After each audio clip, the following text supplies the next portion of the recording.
आज आपण अवशिष्ट जीवन विषय आसंता काली ओ परदिन विषय भविष्यतर योजना ईश्वर करिसेंती अस्थिर जीवन हवा परी उचित नुहे अटक गले भावुंट किंतु आपण को हुए तो निरुत्साहित से मुकाबिला करवा उचित जदि निश्चित नुहंती तेबे आपण ताहा स्पष्ट भाव जानीपारे आपण जानती ना परे कौन किंतु ईश्वर जानती से आपण को कालीर अपेक्षार अछंती तेणु से पाद दियंतु और ईश्वर को उपस्थिति और उद्देश्य को आविष्कार करंतु आज ठारू एई समय आग को बढ़िबार समय आसीची आमे आमर परिस्थितिर ऊर्ध्व को उठिबा आमर भय को जय करिबा विश्वासर सहित भविष्य को सामना करिबा अतीत को परास्त करिबा महान विषय सब हासिल करिबार आकांक्षा दाबी करिबा ईश्वर आम पई आहुरी अधिक किछि रखिचंती एहा अटकी जिबार समय नुहे एहा आगु बढ़िबार समय। जेतेबेले महान स्वप्न दर्शक विषय भाबू आमे George Louis Elon Musk world Disney जो माने स्टार वर्ल्ड चलचित्र देखिछंती इलेक्ट्रिक कार पढ़ी डिज्नी वर्ल्ड देखिछंती जानती जे सफलता किपरि आरंभ हुए जड़े व्यक्ति जीवन ठारू अधिक विषय भाभी पारे। वर्ल्ड डिस्नी को स्वप्न कार्टून रेखाचित्र आरंभ दुई विफल कंपानी और एनिमेशन रो एक पुस्तक समय सहित अनेक चलचित्र को आनिले से क्लासिक चलचित्र निर्माण कले डिज्नी वर्ल्ड डिज्नीलैंड तापरे एपकट सेंटर पृथ्वी रे आनंददायक स्थान तैयारी कले स्वप्न को साकार करने व्यक्ति भाव से परिचित हेले जेतेबेले फुसफुस कर्कट रे आक्रांत हेले से नुआ चलचित्र निर्माण करने योजना कले से नुआ चिंताधारा सब आरंभ कले experimental prototype community of tomorrow Epcot तांको मृत्युशज्या तांको भाई तांको पाखे बसथिले वाल हॉस्पिटल रो छात सबको से देखुथिले से आंगुठी देखाई कहले प्रत्येक चतुर्थ टाइल एक वर्ग माइल विषय को प्रतिनिधित्व करुछि तांको कल्पनार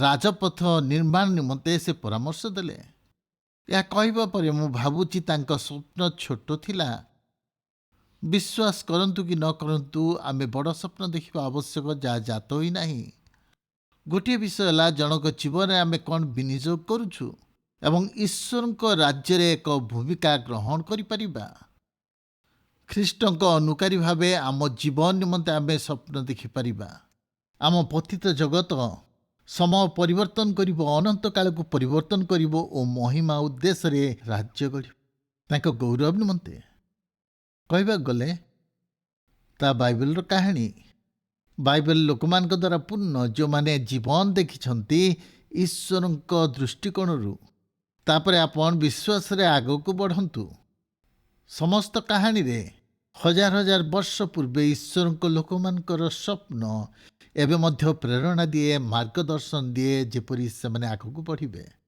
मने पकांती स्वप्न देखिबाकू आम सम्मुखें सर्वदा अधिक किछि थाए आसंता काली को देखिबा पई आम माने अपेक्षा करू कहबा गले स्वप्न विषय कहवा समय मु आम जीवन रे करबा दर्शन विषय कहे ना ईश्वर को बिना प्राचीन भविष्यवक्ता मान परी मु शब्द व्यवहार करू नहीं जहाँ से प्रेरणा देइथिला अलौकिक कार्य करने को स्वर्गीय प्राणी मान को देखा विषय मु कहू नहीं अंतिम कालर स्वप्न विषय कहू नहीं ना मु परवर्ती पदक्षेप और दर्शन विषय कहवाकू चाहे जा आपण को जीवन रे स्वप्न क्या दर्शन केवल एपरी चित्र जहाँ ईश्वर चाहती आपण परे करिपारिबे आमे टिके कथबार्ता करिबा स्वप्नर शक्ति विषय शह शह वर्ष धरी इस्राएली लोक माने आवास तंबुरे उपासना करुथिले मूसांक समय सुसज्जित तंबु गृह निर्मित होइतिला जहाँ बही नउथिले वर्तमान सेमाने प्रतिज्ञात देश गले जहाँ ईश्वर कही जेरुसलाम सेमानकर राजधानी थिला दाऊद स्वप्न देखुचंती एक स्थायी स्थान जोठी शताब्दी धरी लोक माने उपासना करिवे दाऊदंक कहानी से नीति प्रकाश करे जहाँ आमे करिपरिबा आमे आम स्वप्न गढ़िबा प्रथम नीति हैला ଇତିହାସରେ ସ୍ୱପ୍ନ ପ୍ରତିଷ୍ଠା କରନ୍ତୁ। ଦ୍ୱିତୀୟ ସାମୁଏଲ 7:2 କହେ, ଦାଉଦ ଭାବବାଦୀ ନାଥନକୁ କହିଲେ, ଦେଖ, ମୁଁ ଏରସ କାଠର ଗୃହରେ ବାସ କରୁଅଛି, ସିନ୍ଦୁକ ଯବନିକାରେ ବାସ କରୁଅଛି। ଦାଉଦ ସେହି ସ୍ୱପ୍ନକୁ ସାକାର କରିବା ପାଇଁ ଆଗକୁ ବଢ଼ିବାକୁ ଲାଗିଲେ। ଦାଉଦଙ୍କ ମନ୍ଦିର ନିର୍ମାଣ କରିବା ଧାରଣା କେବଳ ତାଙ୍କ ବିସ୍ଫୋରଣ ପରି ମୁଣ୍ଡରେ ଥିଲା ତାହା ନୁହଁ, ଏକ ଇତିହାସ ରଚନା ହୋଇଥିଲା। ଦେଖନ୍ତୁ, ଶହ ଶହ ବର୍ଷ ପୂର୍ବରୁ ଅବ୍ରାହମକୁ ଈଶ୍ୱର କହିଲେ ନିଜ ପୁଅ ଇସାକକୁ ବଳି ଦେବା ପାଇଁ ଦୂର ପର୍ବତ ଉପରେ। ଈଶ୍ୱର ନିର୍ଦ୍ଦିଷ୍ଟ ପର୍ବତ ଉପରେ, ଯେକୌଣସି ପର୍ବତ ଉପରେ ନୁହେଁ, ସେହି ପର୍ବତ ଥିଲା ମୋରିଆ। 1000 ବର୍ଷ ପରେ ଦାଉଦ ଓ ସୋଲୋମନ ଯେତେବେଳେ ମନ୍ଦିର ନିର୍ମାଣ କଲେ, ସେମାନେ ସେହି ମୋରିୟ ପର୍ବତରେ ତାହା ନିର୍ମାଣ କରିଥିଲେ। ମନ୍ଦିରର ସ୍ଥାନ ପାଇଁ ଦାଉଦଙ୍କ ଦର୍ଶନର ମୂଳ ଆଦି ପୁସ୍ତକ 22 ପର୍ବ ପରି ଗଭୀର ଥିଲା। ଏହା ଅବ୍ରାହମଙ୍କର ଇଚ୍ଛା ଉପରେ ନିର୍ଭର ଥିଲା। ସେ ନିଜ ପୁତ୍ରକୁ ବଳି ଦେବା ପାଇଁ ସେଠାରେ ପ୍ରସ୍ତୁତ ଥିଲେ। ଦାଉଦଙ୍କର 1000 ବର୍ଷ ପରେ ପ୍ରଭୁ ଯୀଶୁ ଖ୍ରୀଷ୍ଟ ସେହି ପାହାଡ଼ରେ ନିଜକୁ ବଳିଦାନ ସ୍ୱରୂପ ଉତ୍ସର୍ଗ କଲେ। ଉପରେ ଓ ନିକଟରେ ସେହି ପାହାଡ଼ରେ ଉତ୍ତମ ସ୍ୱପ୍ନ ଆମ ମଧ୍ୟରୁ ଆରମ୍ଭ ହୋଇନଥାଏ। ଈଶ୍ୱର ଆମ ମଧ୍ୟରେ ତାହା ରୋପଣ କରିଥାନ୍ତି। ଯଦି ତାହା ବଦ୍ଧମୂଳ ନୁହେଁ, ପଚିଯାଏ। ଆମେ ଅନ୍ୟ କାନ୍ଧରେ ଠିଆ ହେଉ, ଆମେ ଶୃଙ୍ଖଳରେ ବାନ୍ଧି ହୋଇଥାଉ, ଆମେ ଅନ୍ୟର କାର୍ଯ୍ୟରେ ନିର୍ମାଣ କରୁ। ଆମେ ଯାହା କରିଛୁ ଆମ ପର ପିଲାମାନେ ତାହା କରିବେ। ଅନ୍ୟମାନେ କ'ଣ କରୁଛନ୍ତି ତାହା ଆମମାନେ ଖୋଜି ବାହାର କରିବା ଆବଶ୍ୟକ, ଯେପରି ଆମମାନେ ସେମାନଙ୍କର କାର୍ଯ୍ୟ ଦେଖି ଅନୁପ୍ରାଣିତ ହେବା। ସ୍ୱପ୍ନକୁ ବିକଶିତ କରିବା ପାଇଁ ଆମେ ଚିନ୍ତା କରୁ। ଆମେ କ'ଣ କରିବାକୁ ଭଲ ପାଉ? ଆମ ଜୀବନର ଅନୁଭୂତି। ଆପଣଙ୍କ ପୃଷ୍ଠଭୂମିକୁ ଦେଖନ୍ତୁ। ଆପଣ କ'ଣ କରିବାକୁ ଚାହାନ୍ତି? ଆପଣଙ୍କର ଭବିଷ୍ୟତ ବିଷୟରେ ଆପଣ କ'ଣ ପଦକ୍ଷେପ ନେଉଛନ୍ତି ସେ ବିଷୟରେ ଚିନ୍ତା କରନ୍ତୁ। ସେପରି କାର୍ଯ୍ୟ କରନ୍ତୁ। ଆଗକୁ ବଢ଼ି ଚାଲନ୍ତୁ ସ୍ୱପ୍ନରେ। ଏକ ଛବିକୁ ପୁନର୍ଜୀବିତ କରନ୍ତୁ। ଚିନ୍ତାଧାରା ଓ ଅଭିପ୍ରାୟ ଆପଣଙ୍କ ହୃଦୟରେ ଆରମ୍ଭ ହୁଏ। ଆପଣ ଜାଣିବାକୁ ହେବ କିପରି ଆରମ୍ଭ କରିବେ ଓ କାର୍ଯ୍ୟକାରୀ କରିବେ। ତେଣୁ ଆପଣଙ୍କର ଅସ୍ପଷ୍ଟ ବୋଝକୁ ଠେଲି ଦେଇ ବାସ୍ତବ ଭାବେ ଯୋଜନା କରିବା ଆବଶ୍ୟକ। ମୁଁ ଯାହା ଶିଖିଛି ଯେ ସ୍ୱପ୍ନ ଦେଖେ ସେ ତାହା ଦେଖିବା ଆରମ୍ଭ କରୁ। ତାହା କରିବା ପାଇଁ ଶକ୍ତି ପାଆନ୍ତି। ଦାଉଦ ତାଙ୍କ ମନ୍ଦିର ପ୍ରକଳ୍ପରେ ପ୍ରେରଣା ପାଇଥିଲେ କାର୍ଯ୍ୟ କରିବାକୁ। ଦାଉଦଙ୍କ ସ୍ୱପ୍ନ ଆରମ୍ଭ ହେଲା ଯେତେବେଳେ ସେ ନାଥନ ଭାବବାଦୀଙ୍କୁ କହିଲେ, ଦେଖ, ଏରସ କାଷ୍ଠ ନିର୍ମିତ ଗୃହରେ ମୁଁ ବାସ କରୁଅଛି, କିନ୍ତୁ ସିନ୍ଦୁକ ଯବନିକା ମଧ୍ୟରେ ବାସ କରୁଅଛି। ମନ୍ଦିର କୌଣସି ଅବାସ୍ତବ ଧାରଣା ନଥିଲା।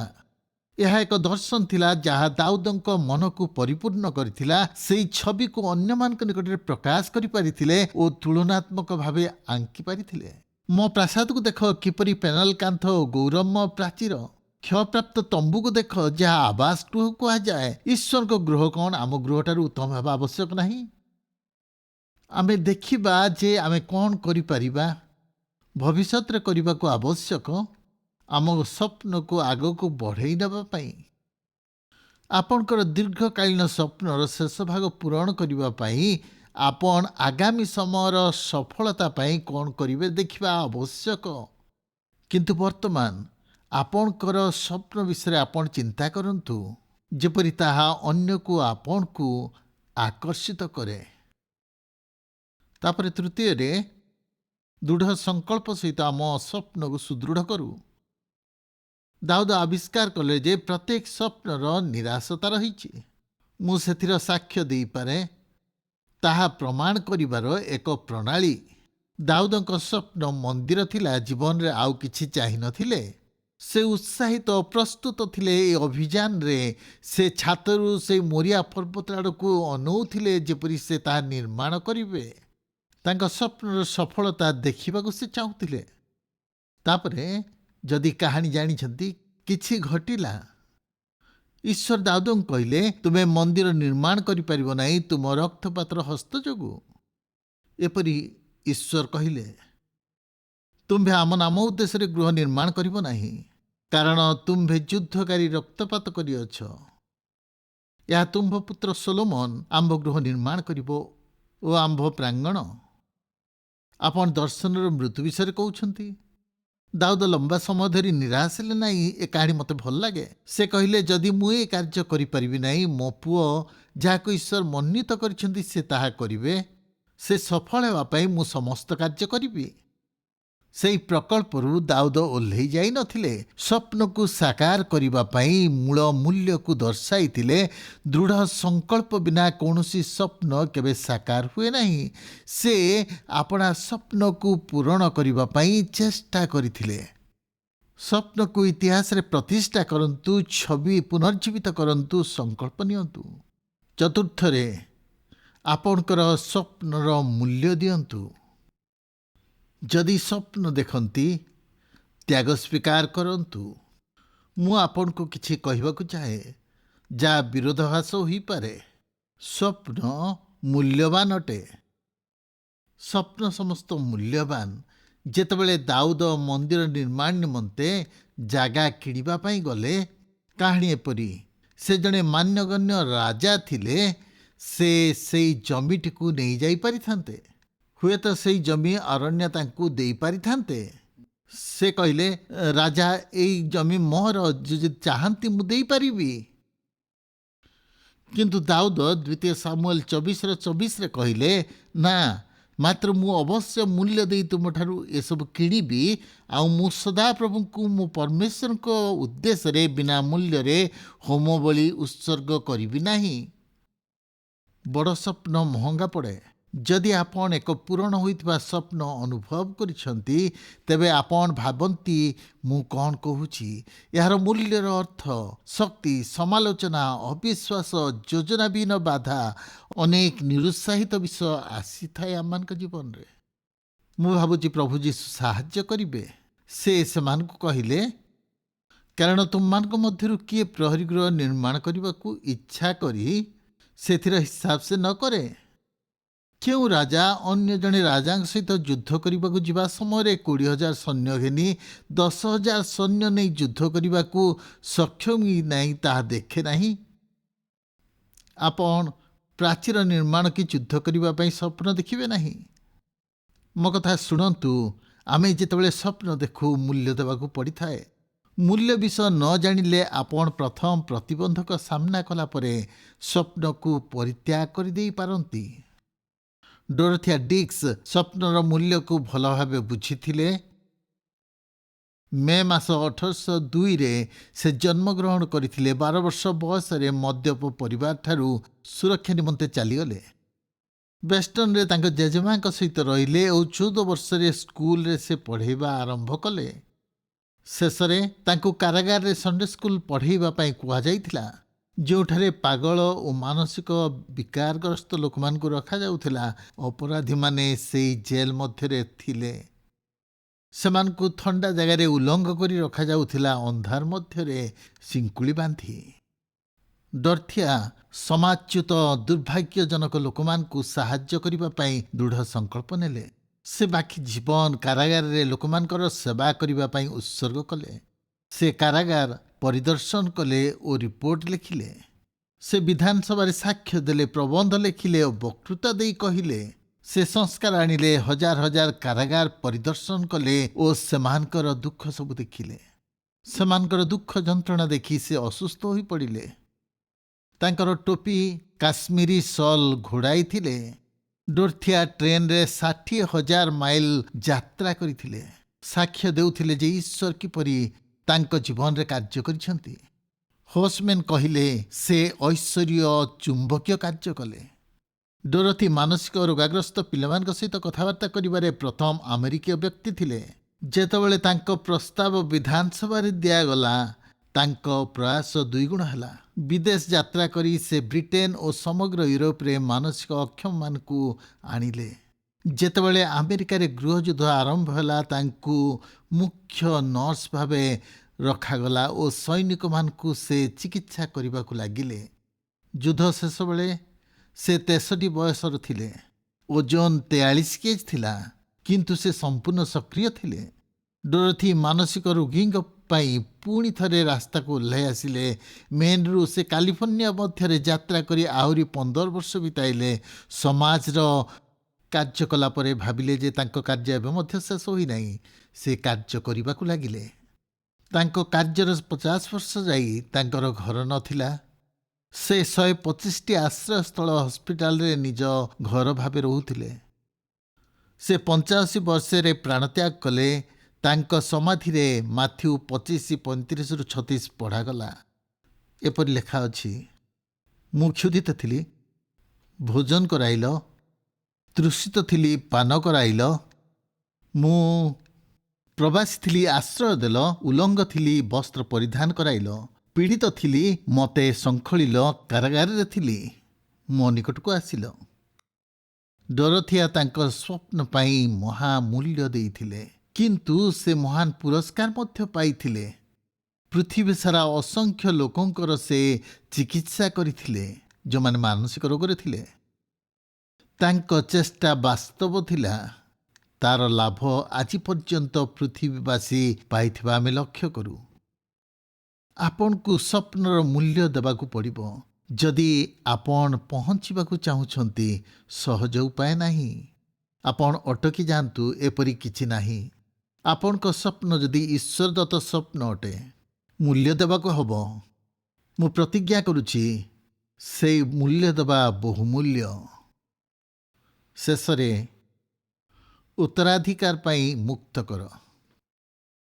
ଇସ୍ରାଏଲର ଇତିହାସକୁ ଯଦି ଆମେ ଫେରି ଦେଖୁ, ମନରେ ଗୋଟିଏ ପ୍ରଶ୍ନ ଉଠେ ଯେ ଦାଉଦଙ୍କର ସ୍ୱପ୍ନ ଶେଷରେ ସୋଲୋମନଙ୍କ ମନ୍ଦିର କୁହାଗଲା। ଦାଉଦଙ୍କର ସ୍ୱପ୍ନ ସୋଲୋମନଙ୍କ ମନ୍ଦିର।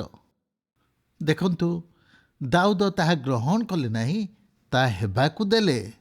ଏହା ତାଙ୍କ ସ୍ୱପ୍ନ ଥିଲା, କିନ୍ତୁ ତାଙ୍କ ସମୟରେ ସେହି ସ୍ୱପ୍ନ ସାକାର ହେଲା ନାହିଁ। ଈଶ୍ୱର କହିଲେ, ତୁମ ପୁଅକୁ ତାହା ଦିଅ। ଦାଉଦ ସେହି ସ୍ୱପ୍ନ ମରିବାକୁ ଦେଲେ ନାହିଁ। ସେ ମଲେ, ତାଙ୍କୁ ମନ୍ଦିର ନିର୍ମାଣ କରିବାକୁ ଦିଆଗଲା ନାହିଁ। କିନ୍ତୁ କିପରି ନିର୍ମାଣ କରାଯିବ ସେ ବିଷୟରେ ସେ ତାଙ୍କ ପୁତ୍ରଙ୍କୁ ଦେଲେ। ସେ କିପରି ନିର୍ମାଣ କଲେ ତାହା ଏଠାରେ ଲେଖାଯାଇଅଛି। ସଦାପ୍ରଭୁ ଏହି କାର୍ଯ୍ୟ କରିବା ପାଇଁ କହିଅଛନ୍ତି। ତୁମ୍ଭେ ବଳବାନ ହୁଅ, ତାହା କର। ତେବେ ଦାଉଦ ଆପଣା ପୁତ୍ର ସୋଲୋମନଙ୍କୁ ମନ୍ଦିରର ବାରଣ୍ଡା ଓ ତହିଁର ଗୃହ ଓ ତହିଁର ଭଣ୍ଡାର ଓ ତହିଁର କୋଠରୀ, ତହିଁ ଭିତର କୋଠରୀ, ପାପାଚ୍ଛେଦନ ସ୍ଥାନର ନମୁନା ଦେଲେ। ଆହୁରି ସେ ଆତ୍ମାଙ୍କ ଦ୍ୱାରା ସଦାପ୍ରଭୁଙ୍କ ଗୃହର ପ୍ରାଙ୍ଗଣ ନିମନ୍ତେ ଓ ଚତୁର୍ଦିଗସ୍ଥ ସମସ୍ତ କୋଠରୀ ନିମନ୍ତେ ପରମେଶ୍ୱରଙ୍କ ଗୃହର ଭଣ୍ଡାର ନିମନ୍ତେ ପବିତ୍ରୀକୃତ ବସ୍ତୁ ଦେଲେ। କହିପାରନ୍ତି ପାଳକ ଜେରେମିୟା ସେଥିର ଅର୍ଥ କ'ଣ? ପବିତ୍ର ଆତ୍ମା ଦାଉଦଙ୍କୁ ସମସ୍ତ ବିବରଣୀ ଦେଲେ, ଆଉ ଦାଉଦ ସେସବୁ ସୋଲୋମନକୁ କହିଲେ ଯେପରି ସେ ତାହା ନିର୍ମାଣ କରିବେ। ମୁଁ କଳ୍ପନା କରୁଛି ଏପରି ଦାଉଦ ଈଶ୍ୱରଙ୍କ ଠାରୁ ପାଇଥିବା ସମସ୍ତ ନକ୍ସାକୁ ସ୍ଥାନାନ୍ତରିତ କରୁଛନ୍ତି ସୋଲୋମନକୁ ଯେପରି କରିବେ। ମୋର ପୁଅ, ଯାହା ଈଶ୍ୱର ମୋତେ କରିବାକୁ କହିଥିଲେ ତାହା ତୁମେ କରିବାକୁ ଯାଉଛ। ଦାଉଦ ଏକ ସ୍ଥାୟୀ ସ୍ଥାନ ନିମନ୍ତେ ସ୍ୱପ୍ନ ଦେଖିଥିଲେ, ଯେପରି ଉପାସନା ହେବ। ସେ ଦୃଢ଼ ନିଷ୍ପତ୍ତି ନେଲେ ଯେ ସେ ଏପରି ଜିନିଷ ଛାଡ଼ିବେ ଯାହା ଈଶ୍ୱରଙ୍କୁ ଗୌରବ ଦେବ। ଏହା ତାଙ୍କ ସ୍ୱପ୍ନ ଓ ସମସ୍ତ ସମ୍ବଳ ସେ ସେହି ସ୍ଥାନରେ ଦେଲେ, ଯେପରି ସୋଲୋମନ ଅତି ଶୀଘ୍ର ସେହି କାର୍ଯ୍ୟକୁ ଶେଷ କରିବେ। ଦାଉଦଙ୍କ ନିର୍ଦ୍ଦେଶ ସୋଲୋମନଙ୍କ ପାଇଁ ଯାହା ଥିଲା, ଆଜି ପାଳକ, ମିଶନେରୀ, ସମସ୍ତ କାର୍ଯ୍ୟକାରୀମାନଙ୍କ ପାଇଁ ଅଛି। ପ୍ରଥମ ବଂଶାବଳୀ 28:20। ବଳବାନ ଓ ସାହସିକ ହୁଅ, ଏହି କର୍ମ କର, ଭୟ ନ କର, କିମ୍ବା ନିରାଶ ନ ହୁଅ। କାରଣ ଆମ୍ଭର ପରମେଶ୍ୱର ସଦାପ୍ରଭୁ ପରମେଶ୍ୱର ତୁମ୍ଭର ସହବର୍ତ୍ତୀ ଅଛନ୍ତି। ସଦାପ୍ରଭୁଙ୍କ ଗୃହର ସେବାକାର୍ଯ୍ୟ ସକଳ ସମାପ୍ତ ନ ହେବା ପର୍ଯ୍ୟନ୍ତ ସେ ତୁମ୍ଭ ପ୍ରତି ନିରସ୍ତ ହେବେ ନାହିଁ। 1771 ରବିବାର ଅପରାହ୍ନରେ ଜଣେ ବ୍ୟକ୍ତି ଭାଲେଣ୍ଟିନ୍ ହାୱଇ ରାତ୍ରି ଭୋଜନ ପାଇଁ ହୋଟେଲକୁ ଗଲେ। ସେ ମଞ୍ଚ ପାଖରେ ବସିଥିଲେ। ସେହି ସନ୍ଧ୍ୟାରେ ଅନ୍ଧମାନଙ୍କ ପାଇଁ ଏକ ଅଭିନୟ ଚାଲିଥିଲା। ସେମାନେ ଉପହାସ ଓ ନିଷ୍ଠୁର ବ୍ୟବହାର କରୁଥିଲେ। ସେମାନଙ୍କର ଅନ୍ଧତ୍ୱକୁ ନେଇ ମଜା କରାଯାଇଥିଲା। କ୍ଷୁବ୍ଧ ହେଲେ। ଅନ୍ଧମାନଙ୍କ ପାଇଁ ତାଙ୍କ ହୃଦୟରେ ଏକ ବୋଝ ଜାତ ହେଲା। କିଛି ଦିନ ପରେ ଏକ ଦୃଷ୍ଟିହୀନ ବାଳକକୁ ସେ ପ୍ୟାରିସ୍ ଚର୍ଚ୍ଚ ବାହାରେ ଭିକ ମାଗିବା ଦେଖିଲେ। ବାଳକକୁ କିଛି ଅର୍ଥ ଦେଲେ। ସେହି ବାଳକ ସେ ମୁଦ୍ରା ଦେଖି ଜାଣିପାରିଥିଲେ ଯେ ତାହା କେତେ ଅର୍ଥ। ସେଥିରୁ ସେ ଜାଣିପାରିଲେ ଯେ କିପରି ତାଙ୍କ ପାଇଁ ଏକ ବ୍ରେଲ୍ ପୁସ୍ତକ ଲେଖା ନ ଯାଇପାରିବ। କାହିଁକି ତାଙ୍କ ଆଙ୍ଗୁଳିରେ ପଢ଼ି ନ ପାରିବେ? ହାଇ ତାଙ୍କୁ ସେଇ ରାସ୍ତାରୁ ନେଇଗଲେ। ଖାଦ୍ୟ ଓ ଆଶ୍ରୟ ଦେଇ ତାଙ୍କୁ ଲେଖିବା ଆରମ୍ଭ କଲେ ଓ ପଢ଼ିବାକୁ କହିଲେ। 1784ରେ ଅନ୍ଧମାନଙ୍କ ପାଇଁ ପ୍ରଥମ ସ୍କୁଲ ଆରମ୍ଭ କରାଗଲା। ପ୍ୟାରିସରେ ଥିଲା ଓ ପ୍ରଥମ ଶିକ୍ଷକ ସେଇ ରାସ୍ତାରୁ ନେଇଥିବା ସେଇ ବାଳକ ଥିଲା। ତାହା ଆରମ୍ଭ ଥିଲା। କିଛି ବର୍ଷ ପରେ ଫ୍ରାନ୍ସର କୁପ୍ରେରେ ଲୁଇସ୍ ନାମକ ଜଣେ ପୁଅ ଜନ୍ମ ହେଲା। ତାଙ୍କ ବାପା ଜଣେ ଚାଷୀ ଓ ଘୋଡ଼ା ସାଜ ନିର୍ମାଣକାରୀ ଥିଲେ। ବାପାଙ୍କୁ ଚମଡ଼ା ଉପକରଣ ତିଆରି କରିଥିବା ଦେଖି ସେ ଭଲ ପାଉଥିଲେ। 1812 ମସିହାରେ ଦୁଃଖଦ ଘଟଣା ଘଟିଲା। 3 ବର୍ଷର ପିଲା ଲୁଇସ୍ ଏକ ବାଳକ ଚମଡ଼ା ତିଆରି କରୁଥିବା ବେଳେ ହଠାତ୍ ତାଙ୍କ ଆଖିରେ ଧାରୁଆ ଉପକରଣ ଲାଗିଲା। ତାଙ୍କ ଅନ୍ୟ ଆଖିରେ ମଧ୍ୟ ସଂକ୍ରମଣ ହେଲା ଓ 2ଟି ଆଖି ନଷ୍ଟ ହେଲା। ଜୀବନ ସାରା ଅନ୍ଧ ହୋଇଗଲେ। ଜ୍ୟାକ୍ ପୋଲାନ୍ ନାମକ ଜଣେ ପାଳକ ତାଙ୍କୁ ଭଲ ପାଉଥିଲେ ଓ ତାଙ୍କୁ ବାଇବେଲ ପଢ଼ି ଶୁଣାଉଥିଲେ। ପାଳକ ଜ୍ୟାକ୍ ସେଇ ପୁଅଟିକୁ ଦେଖିଲେ ସେ ଭଲ ପିଲା, ତାଙ୍କୁ ପଢ଼ିବା ପାଇଁ ଛାଡ଼ିଲେ। 10 ବର୍ଷରେ ଲୁଇସ୍ ପ୍ୟାରିସରେ ହାଉଇଙ୍କ ପ୍ରତିଷ୍ଠିତ ସ୍କୁଲରେ ନାମ ଲେଖାଇଲେ। ସେ ମେଧାବୀ ଛାତ୍ର ଥିଲା। ଶେଷରେ ଲୁଇସ୍ ପ୍ୟାରିସର ଦୃଷ୍ଟିହୀନ ପିଲାମାନଙ୍କ ସ୍କୁଲରେ ସେମାନଙ୍କୁ ପଢ଼ାଇଲେ। ୱାଇଙ୍କ ପଠନ ପଦ୍ଧତି ଅଧ୍ୟୟନ କଲେ ଓ ଫରାସୀ ସୈନ୍ୟ କ୍ୟାପ୍ଟେନଙ୍କ ଦ୍ୱାରା ବିକଶିତ ସାମରିକ ଯୋଗାଯୋଗ ପ୍ରଣାଳୀ ମଧ୍ୟରେ ସେ ସୈନ୍ୟମାନଙ୍କୁ ଶିକ୍ଷା ଦେବାକୁ ଲାଗିଲେ କିପରି ଅନ୍ଧାରରେ ଗୁଳି ପରିଚାଳନା କରିବେ। କିଶୋର ଅବସ୍ଥାରେ ଲୁଇସ୍ ବ୍ରେଇଲ୍ ଏହି ପ୍ରଣାଳୀକୁ ନିଜସ୍ୱ ଏକ କାର୍ଯ୍ୟକ୍ରମରେ ଗ୍ରହଣ କରିବା ପାଇଁ ଆରମ୍ଭ କରିଥିଲେ। 1829ରେ 20 ବର୍ଷ ବୟସରେ ବ୍ରେଲ୍ ପଦ୍ଧତି ଆରମ୍ଭ ହେଲା। ସ୍କୁଲଟି ସିନ୍ ନଦୀ କୂଳରେ ଏକ କୋଠାରେ ଥିଲା। ତାହା ଅନ୍ୟମାନଙ୍କ ପାଇଁ ଅସ୍ୱାସ୍ଥ୍ୟକର ମନେ ହେଉଥିଲା। ଲୁଇଙ୍କୁ ଯକ୍ଷ୍ମା ରୋଗ ହେଲା, କିନ୍ତୁ ସେ ପଢ଼ିବା ବନ୍ଦ କରିନଥିଲେ। ତାହା ସାରା ବିଶ୍ୱରେ ଏତେ ଆଦୃତ ହୋଇଥିଲା ଯେ ଲୋକମାନେ ତାହା ପଢ଼ିଲେ। ସ୍ୱାସ୍ଥ୍ୟ ଖରାପ ହେଲା ପରେ ଲୁଇସ୍ କହିଲେ, ମୁଁ ନିଶ୍ଚିତ ଯେ ଏହି ପୃଥିବୀରେ ମୋର କାର୍ଯ୍ୟ ସଫଳ ହୋଇଛି। ମୁଁ ପ୍ରାର୍ଥନା କରୁଛି ପ୍ରଭୁ ଏହି ଜଗତରୁ ମୋତେ ନେଇଯାଆନ୍ତୁ। ମୋ ସହିତ ଟିକିଏ ଅଟକି ଯାଆନ୍ତୁ ଓ ଚିନ୍ତା କରନ୍ତୁ ଯେ ସେହି ସ୍ୱପ୍ନ କିପରି କାର୍ଯ୍ୟ କରି ଚାଲିଛି। ଜଣେ ବ୍ୟକ୍ତି ଅନ୍ଧମାନଙ୍କ ପାଇଁ ବୋଝଗ୍ରସ୍ତ ହେଲେ। ମଞ୍ଚରେ ଅନ୍ଧ ଅଭିନେତାକୁ ସେ ଦେଖିଲେ ଓ ରାସ୍ତାରେ ଏକ ଅନ୍ଧ ବ୍ୟକ୍ତିକୁ। ତାଙ୍କ ବୋଝ ତାଙ୍କୁ ସ୍କୁଲ ପ୍ରତିଷ୍ଠା କରିବା ପାଇଁ ସାହାଯ୍ୟ କରିଥିଲା। ତାପରେ ଜଣେ ସ୍ଥାନୀୟ ପାଳକ ଅନ୍ୟ ଜଣେ ଅନ୍ଧ ବାଳକ ପାଇଁ ବୋଝଗ୍ରସ୍ତ ହେଲେ। ତାଙ୍କୁ ବାଇବେଲ ଶିକ୍ଷା ଦେଲେ ଓ ତାଙ୍କୁ ସ୍କୁଲ ପଠାଇବାକୁ ଇଚ୍ଛା କଲେ। ସେହି ଅନ୍ଧ ପିଲା ଲୁଇସ୍ ବ୍ରେଲ୍ ୱାଇଙ୍କ କାର୍ଯ୍ୟକୁ ଉନ୍ନତି ଓ ବିସ୍ତାର କରିବା ପାଇଁ ଲାଗିଲେ ଓ ଦୁନିଆର ସମସ୍ତେ ପରିବର୍ତ୍ତିତ ହେଲେ। ଈଶ୍ୱରଙ୍କ ବାକ୍ୟ ପଢ଼ିବାର ସୁଯୋଗ ପାଇଲେ। 2 ଶତାବ୍ଦୀ ଧରି ଦୃଷ୍ଟିହୀନ ପ୍ରଭୁଙ୍କୁ ଜାଣିଲେ। ଆମେ ଅନ୍ଧମାନଙ୍କ ପାଇଁ ଭାଷା ସୃଷ୍ଟି କରିନପାରୁ କିମ୍ବା ଈଶ୍ୱରଙ୍କ ପାଇଁ ମନ୍ଦିର ନିର୍ମାଣ କରିନପାରୁ, କିନ୍ତୁ ମନେ ରଖୁ ଈଶ୍ୱରଙ୍କ କାର୍ଯ୍ୟରେ କୌଣସି କାର୍ଯ୍ୟ ଛୋଟ ନୁହେଁ। ଆମ ସ୍ୱପ୍ନ ଛୋଟ ନୁହେଁ। ଆମ କାର୍ଯ୍ୟ ନିୟମିତ କାର୍ଯ୍ୟ ନୁହେଁ। ଆମ ପରିଶ୍ରମ ବ୍ୟର୍ଥ ନୁହେଁ। ଆମ କାର୍ଯ୍ୟ ସଦାସର୍ବଦା ଜୀବିତ ରହିବ। ମୁଁ ରେଡ଼ିଓକୁ ଭଲ ପାଏ ଓ ରେଡ଼ିଓର ସବୁ ବିଷୟ ଭଲ ପାଏ। ମୁଁ ପିଲାବେଳେ ରେଡ଼ିଓ ପାଖରେ ବସି ଶୁଣୁଥିଲି। ମୁଁ କାନ ପାଖରେ ରେଡ଼ିଓ ରଖୁଥିଲି ଯେପରି ସମସ୍ତ ବିଷୟ ଶୁଣିପାରିବି।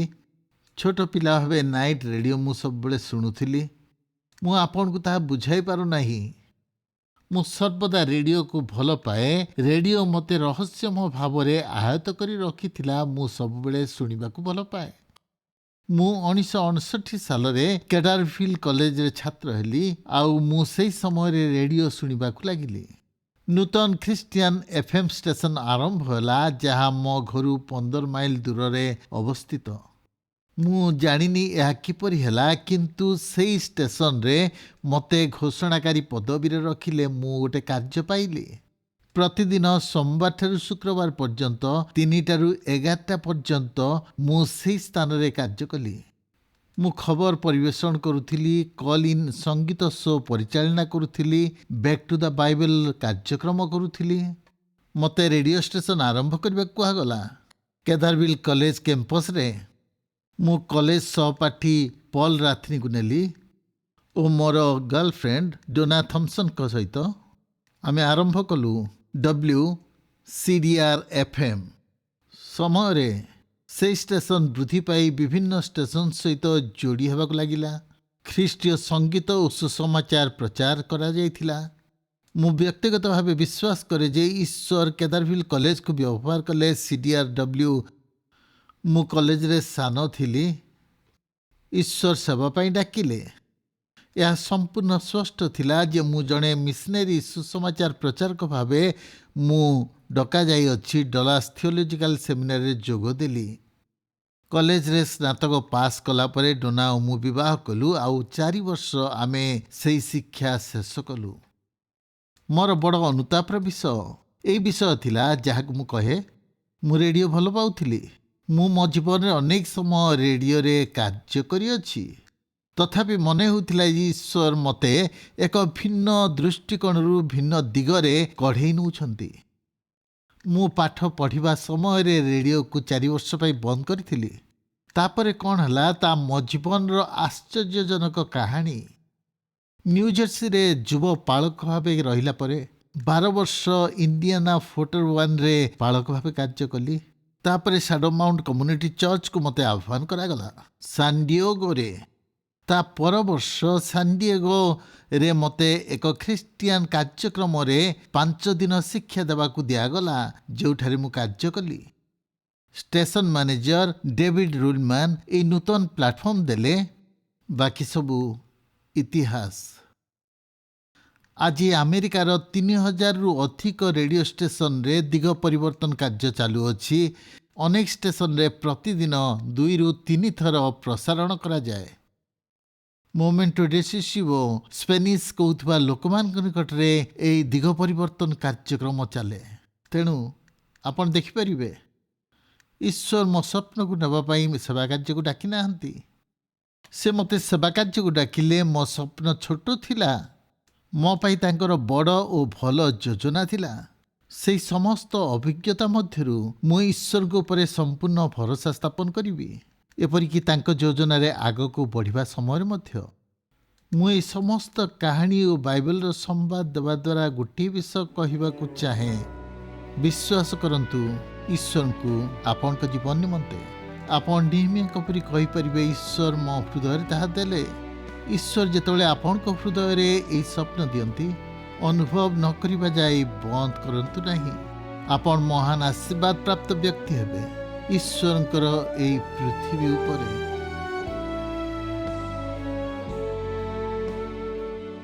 ଦିଗ ପରିବର୍ତ୍ତନ କାର୍ଯ୍ୟକ୍ରମରେ ଯୋଗ ଦେଇଥିବାରୁ ଧନ୍ୟବାଦ। ଯେତେ ଈଶ୍ୱରଙ୍କ ବାକ୍ୟ ଅଧ୍ୟୟନ କରିବା ସେତିକି ବୁଝିପାରିବା। ଆମ ପ୍ରେମିକ ପିତା ଇଚ୍ଛା କରନ୍ତି ଯେ ବ୍ୟକ୍ତିଗତ ସମ୍ପର୍କ ଆମ ସହିତ ରଖିବା ପାଇଁ।